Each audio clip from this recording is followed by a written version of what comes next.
Vous avez un reconditionnement en boîte pour les robes les plus fragiles.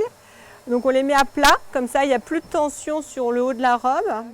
Un nouvel écrin pour cette robe historique, c'est tout l'enjeu de ce qui se déroule ici à Chambéry, à l'abri des regards.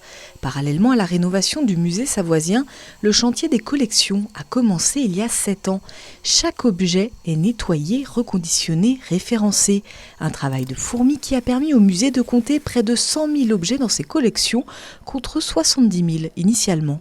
C'est vrai que c'est un peu une surprise, mais on était sur des collections qui n'étaient pas ou peu informatisées, qui ont été collectées depuis 1864.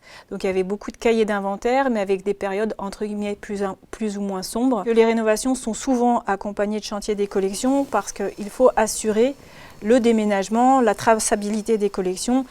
Pour ce chantier titanesque, les 22 agents du musée sont sollicités. Comme tous ses collègues, Fabienne, assistante communication, a été formée à ces différents protocoles.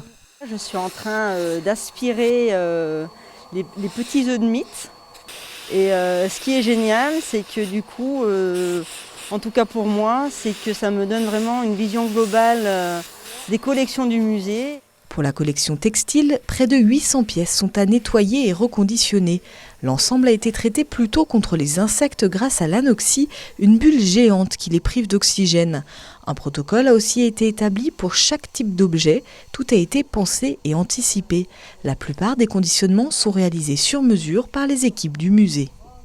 Donc après le dépoussiérage, nous effectuons le récollement, donc sur une base de données là, que nous avons acquis. Alors là, ça va être la carte d'identité de l'objet.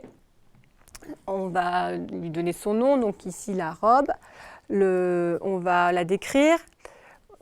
On va ensuite prendre toutes les informations qu'on connaît sur la robe. Donc il y a son numéro d'inventaire, il y a éventuellement à qui elle a appartenu, où elle était portée.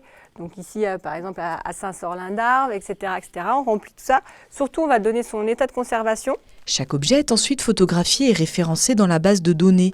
À terme, l'objectif est de la rendre accessible au plus grand nombre. Près de 70% des collections du musée savoisien ont déjà été recollées.